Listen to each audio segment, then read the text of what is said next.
El análisis. Y también en viernes, como cada 15 días, es el momento de escuchar al doctor Alfredo Jalife, experto en geopolítica, a quien saludo con gusto. ¿Cómo está, doctor? Un placer, Josefina, a sus órdenes. ¿Qué ha habido? Pues, mucho calor, doctor.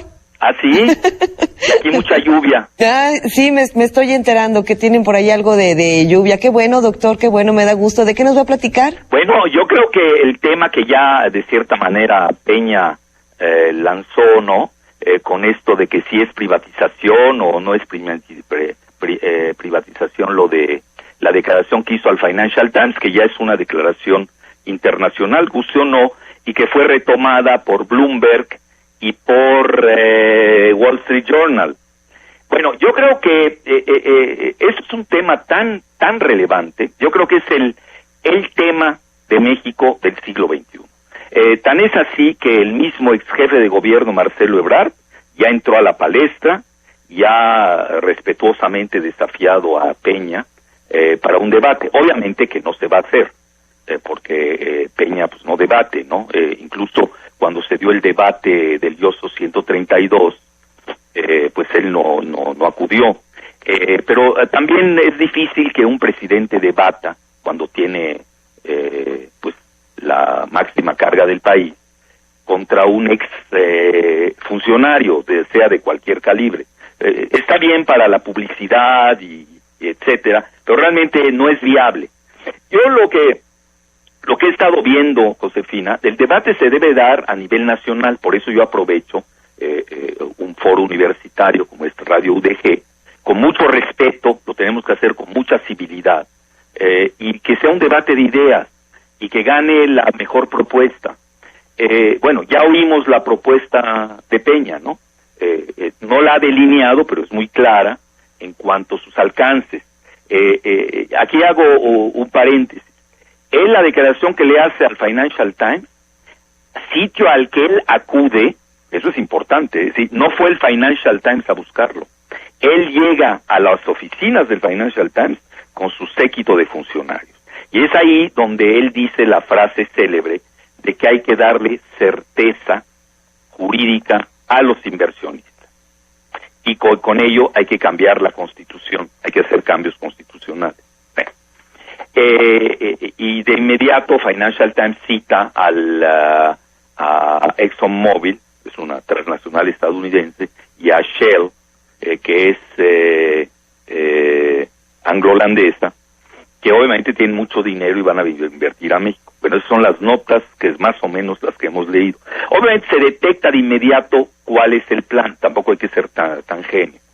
En 2008 pasa la reforma de Calderón, que prácticamente se cede la mitad de las actividades de Pemex a cierto tipo de transnacionales que están haciendo servicios en México y que operan en México. Entonces, no hay que ser tampoco genios ni magos para darse cuenta. Una de ellas es Halliburton y la otra es Schlumberger. Curiosamente, las dos implicadas en la gran depredación, en la mayor depredación que ha tenido el Golfo de México.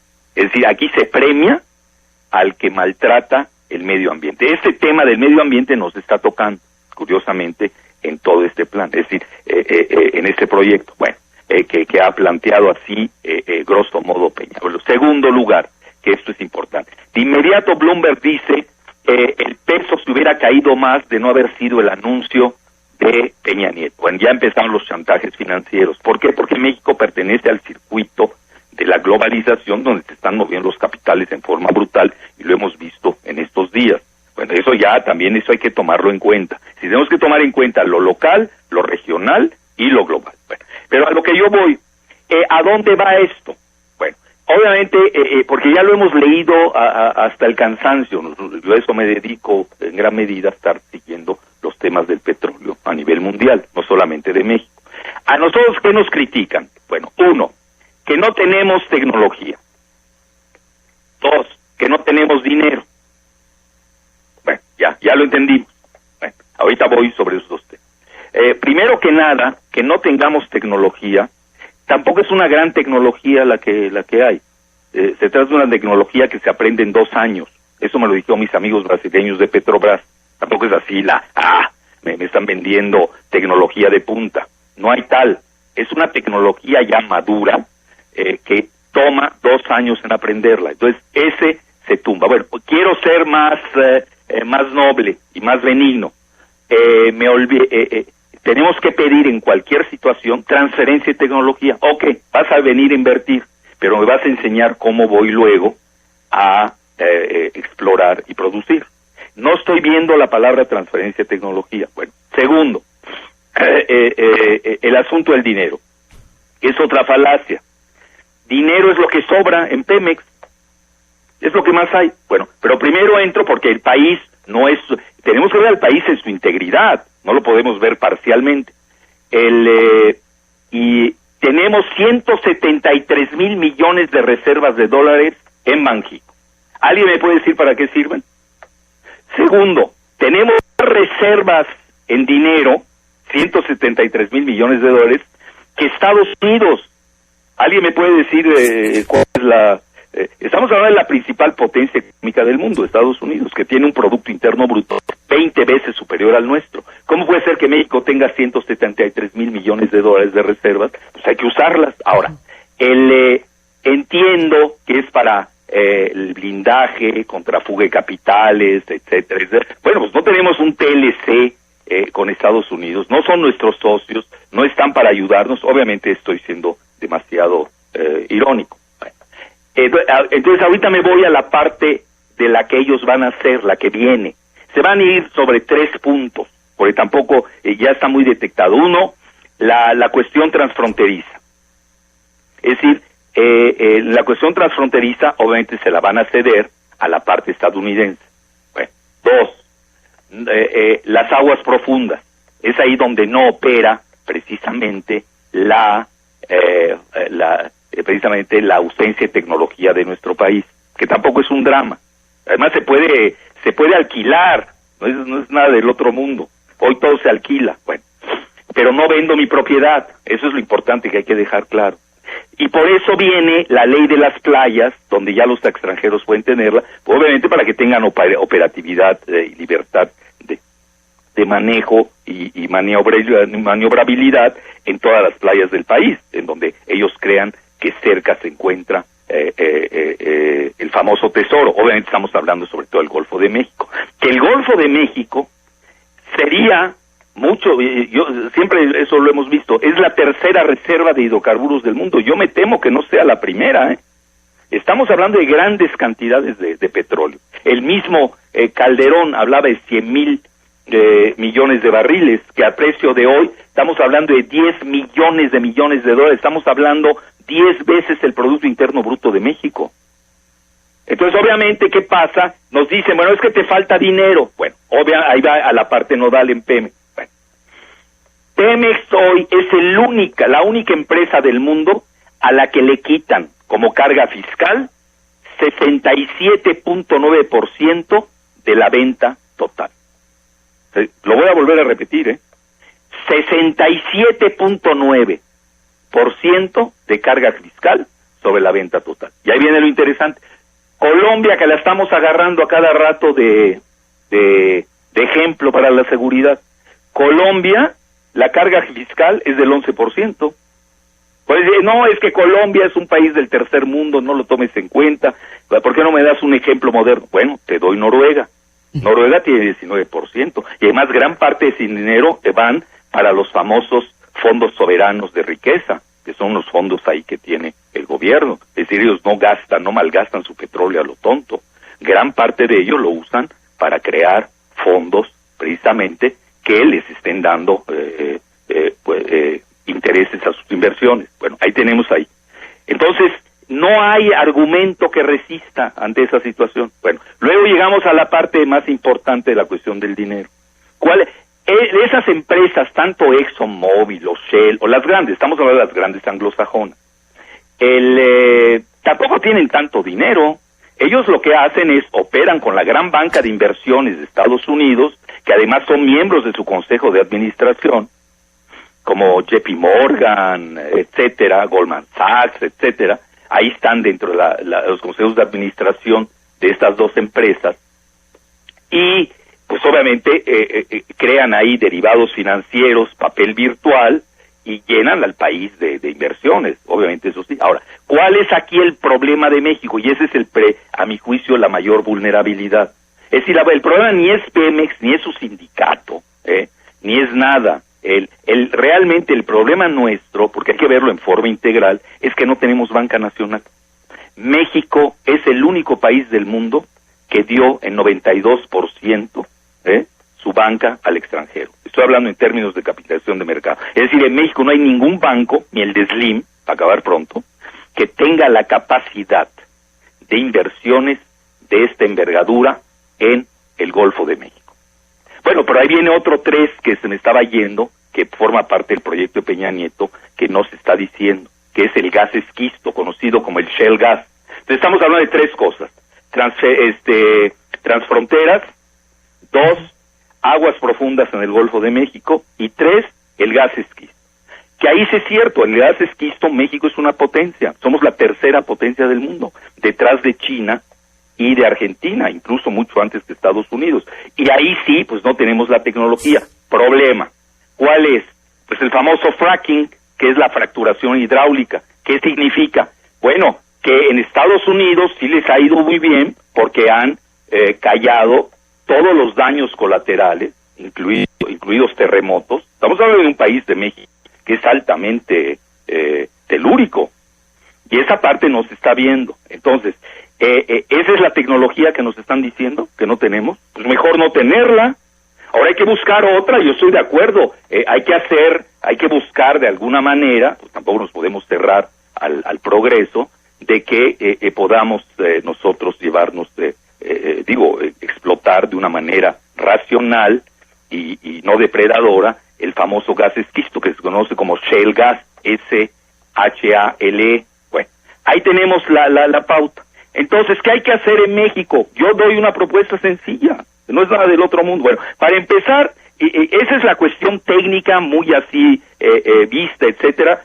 Tiene soluciones. Primero que nada, tenemos que la cuestión tecnológica, pues que nos den la transferencia tecnológica. Ahí. Tenemos quitar la carga fiscal. Es decir, en lugar de que esté en 69.7, que la bajen al 10%. No, es que no eres moderno. Bueno, sigue un ejemplo, al 19, perfecto. El problema, ¿por qué no lo están haciendo? Porque realmente el problema es la Secretaría de Hacienda en México, no es Pemex, que se está llevando el dinero de Pemex. ¿Por qué? Porque demostraría la ineficiencia del modelo neoliberal. Es decir, México vive con un engaño. Creen que es el modelo neoliberal lo que se está moviendo en México. No es cierto. El 40% del presupuesto viene de Pemex. Es decir, es fallido el modelo neoliberal en México. Y es la Secretaría de Hacienda la que está creando el problema. Bueno, entonces, esa es una, quitar la carga fiscal. Y ahí vamos a tener dinero en abundancia. Y vamos a saber qué hacer con él. El año pasado tuvimos 120 mil millones de dólares de ingresos. Es que nos dicen, es que ya bajó la producción, sí, pero también ya aumentó el precio. Oye, Fox, Cedillo, vendían el petróleo a $8 y le inyectaban nitrógeno. Precisamente por eso por eso bajaron las reservas, porque las malbaratamos, le producimos a lo tonto para beneficiar a Estados Unidos nada más. Eso nos está diciendo en debate. Bueno, pero no importa, ya vale más. ¿Cuál es el problema? Tenemos más ingresos, entonces no es problema de dinero. Ahora, hay que pensar en la producción que viene, sin duda. Bueno, pero eso es tarea nuestra. Nosotros tenemos que ver el dinero, pues ya les dije dónde puede venir. Tenemos las reservas del Banco de México. Tenemos bajar la carga fiscal al 10%. Y luego viene la tercera propuesta, en ese sentido, en ese rubro. Pues crear una banca nacional. Pues no la tenemos. Precisamente nos han desmantelado todo de manera tal que nos han arrinconado para no tener más opción que la que están dando, que es la del modelo neoliberal. Esa es la realidad. Pero realmente nosotros podemos crear una banca y con esa banca nacional, obviamente, buscar créditos internacionales en el mundo que estarían felices de venir en condiciones mejores a invertir en México, pero sin llevarse la propiedad de Pemex. Entonces, ahora, ¿qué va a pasar? Estamos viendo que es una privatización silenciosa. Pero ahí viene la parte política, que esa es la más relevante, porque al final de cuentas es la que va a decidir, y no estos. Pero si nosotros no damos estos elementos sindéresis, de análisis juicioso, pues obviamente no va a haber capacidad de toma de decisiones. Vean, México es otro país del año pasado a esta fecha. Quienes firmaron el Pacto por México no tienen la misma legitimidad del año pasado, porque eso también es otra falacia. Hay por ejemplo, el PAN, que es cofirmante. Yo no me quiero meter al PRI, el PRI sabrá. A mí me llama la atención que un partido, el partido de Lázaro Cárdenas, el partido que hace la nacionalización de Pemex, se arrepienta 50 años más tarde. Bueno, eso ya es un problema interno y seguramente en el PRI tendrán que haber debates, si es que es un partido democrático, en cuanto si están de acuerdo o no a la privatización. Pero así, con sentido común, nos vamos a dar cuenta que van a haber problemas internos también, no va a ser tan fácil. Ahora, a nivel no estoy hablando de la nomenclatura que tienen en el Congreso, no, yo me hablo las bases, los verdaderos militantes. Ahora, viene el PAN. El PAN es un partido en vías de extinción. ¿Cuál es la legitimidad de hoy de un panista? No tiene la misma, se están peleando entre ellos, por un botín ahí de no sé cuántos millones, ya mostraron mostraron el cobre, como decimos en México. Entonces realmente los firmantes del PAN no tienen legitimidad. Luego viene el PRD, los chuchos famosos. Tampoco la tienen. ¿Por qué? Porque ya el segundo que obtuvo votos en el país después de Peña Nieto, ese 5%, sin meterme a otros temas, aceptando que así fue, ese 5% famoso, bueno, el López Obrador está en contra de la privatización. Y luego, dentro del PRD, el mismo Marcelo Ebrard, que fue jefe de gobierno, acaba de pronunciarse en contra de la privatización y dice que es un error estratégico. Y más aún, incluso, ya lo hablamos, retó a un debate a Peña Nieto, obviamente cosa que no se va. Pero aquí tenemos que las dos más grandes figuras del PRD en estos momentos, es decir, a nivel popular, hoy hacemos una encuesta, me ponen al Jesús Ortega o al Zambrano o a esta cosa que se llama Belán Sarán, todos no tienen legitimidad, ellos son plurinominales, ni siquiera llegan por la vía directa. Es decir, nadie de entre ellos le podría ganar una elección interna a un López Obrador o a un Marcelo Ebrard, y ya no se diga en el país. Entonces realmente no tiene legitimidad eso. Bueno, entonces ahí vamos a algo de propuesta. Yo creo que esto amerita un referéndum. Aunque digan que no existe la figura, que no, bueno, no importa, es simbólico, porque con eso van a obtener legitimidad. Y si Peña obtiene con el referéndum la aprobación, porque le gusta a los mexicanos esa idea, pues ni modo, la aceptamos, eso no hay de otra. Pero si es al revés, también lo tienen que aceptar, salvo que también tenemos que poner esta situación. Tiene que haber un debate equitativo con los que conocemos el tema, es decir, que tengamos participación en los medios en forma equitativa, porque no la tenemos. Ahorita hay una dictadura multimediática en México. Nada más vamos a oír el monólogo de parte de los que favorecen el proyecto Pacto por México y de Peña, y no van a oír la contraparte. Bueno, yo como estoy en una universidad, tanto en México como con ustedes, bueno, tengo ese beneficio, pero ¿cuántos lo tienen? Nadie. Esa es la realidad. Entonces, no puede haber un debate en condiciones tan antidemocráticas. Entonces, si nosotros que realmente queremos el bien de México, que se escoja la mejor opción, es probable que incluso nos convenzan con su proyecto, pero obviamente vamos a jugar cartas abiertas, vamos a ver qué está en juego y tomar la mejor decisión. Pero yo, por ejemplo, ya me adelanté, y Josefina ya lo vio, acabo de hacer una serie de propuestas muy puntuales, muy racionales, y con eso no estoy diciendo que no le vendamos el petróleo a Estados Unidos, Jamás se me pasaría esto por la cabeza. ¿Por qué? Porque hay una dimensión geopolítica del petróleo mexicano. Nos guste o no, nos tocó vivir junto a la máxima potencia petrolera del mundo, que está en decadencia en estos momentos, sin duda alguna, y que obviamente vive del petróleo, y que todo el siglo XX ha hecho sus guerras en nombre del petróleo, en gran parte.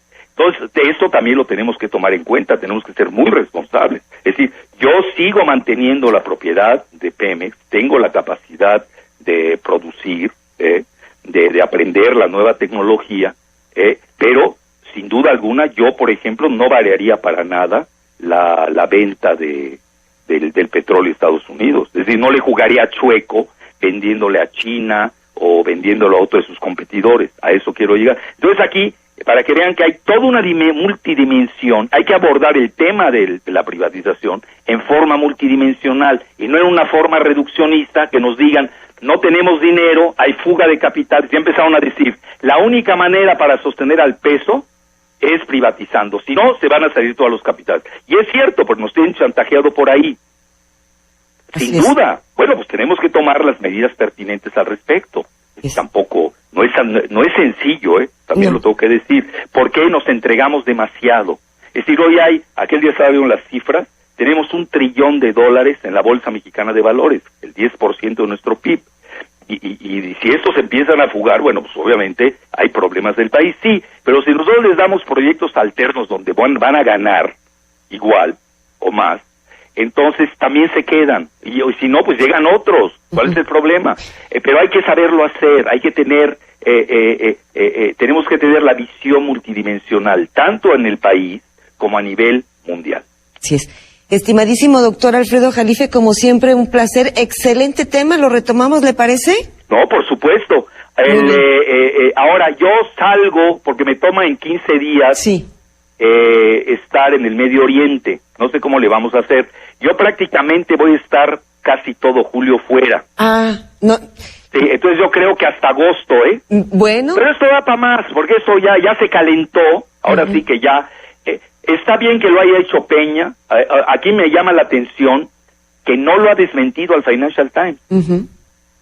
Curiosamente, él donde desmiente, porque hay doble discurso, uno para los inversionistas en el extranjero y otro para los mexicanos, como si nosotros fuéramos tarados, ¿no? Bueno, yo creo que nos están subestimando demasiado. Y obviamente él desmiente en el periódico más nacionalista y pro petróleo de México, que es La Jornada. Y ya empezaron a haber problemas. Tan es así que hoy, el mismo Cordero, que fue un pésimo senador, todos los escándalos que acaba de tener, que decía que vamos a vivir con 6,000 pesos al mes, bueno, le dice a Peña que no se raje, ¿no? Que no tenga miedo. Entonces, si no es de ellos, perdón, con todo mi respeto a los dos, ellos son empleados de la nación. Quien haya votado por él, ellos tienen un mandato que se les da y tienen que demostrar que un año después de la elección tienen la mayoría, porque eso no es una medida cualquiera. Oiga, vamos a mover la Constitución, la otra Constitución. Vean la historia, cómo se mueve. Sus Unidos se mueven con revoluciones, con cambios sociales drásticos. No es un jueguito cualquiera. Yo creo que no están apreciando la dimensión del tema. Y sobre todo yo me temo algo peor, Josefina. Ahorita lo estaba diciendo en otro lado. Brasil y Turquía, que son exitosos, con cositas de la nada, por ejemplo, el alza de la gasolina o del transporte en Brasil, del 10%, y no pueden detener ya el genio de la botella, ya no lo pueden regresar. Y eso que ya echaron marcha atrás los gobernantes de Brasil. Turquía lo mismo, ya no saben qué hacer. Querían podar 500 árboles en la plaza de Taksim y la gente pegó el grito en el cielo. Y no pueden, es decir, hoy hay que tener mucho cuidado, son momentos de gran vulnerabilidad política en el mundo debido a la crisis mundial que no amaina, eso también hay que decirlo. Y segundo, donde hoy las poblaciones jóvenes, debido a las redes sociales, se sienten muy poderosas y son capaces de convocar a manifestaciones que van más allá, y eso que no tienen líderes, que van más allá de los gobiernos, que ya incluso se ven impotentes y no saben nada qué hacer. Entonces, que tengamos mucho cuidado, vean el perfil demográfico de México y de Brasil, son similares. Estamos hablando de un promedio de edad de 26 años, 27 años promedio. Pues el dice... 90% de la población en México tiene menos de 55 años de edad. Así es. El 50% tiene menos de 15 años. Es decir, hay que tener mucho cuidado. Se me hace que es el tema fundamental. Qué bueno que Peña ya abrió el debate. No lo abrió, dijo que va a hacer y dice tengo la mayoría. Bueno, eso es lo que hay que ver. Pero nosotros tenemos que debatir y obviamente los ciudadanos tenemos que presionar, entre comillas, por quienes votamos y que realmente reflejen nuestro punto de vista. y que gane la mejor opción. Sí, hay que ser fair play en estos, y naturalmente tenemos que ir a un debate de ideas, porque no es cualquier cosa. Ya México no tiene nada, lo último que le queda son los hidrocarburos, y hemos entregado todo. Ya no queda nada por entregar. Así es. Y las otras entregas no fueron muy benéficas, que se digan, porque estamos oyendo los mismos argumentos por los que se entregó la telefonía, por los que se entregó la televisión, etcétera. Los estamos escuchando hoy en día igual, y ahora no le han dado ningún beneficio al país, tan es así que tenemos 80 millones de pobres. Y se repite la historia. Doctor, lamentablemente tengo que hacer un corte y ya nos están presionando por acá. Ya quedamos hasta agosto, Josefina. Lo dejamos así, que al cabo el tema da para más. Sí. Que tenga buenas vacaciones, Encantado, doctor. lo mejor. Hasta luego, muchas gracias.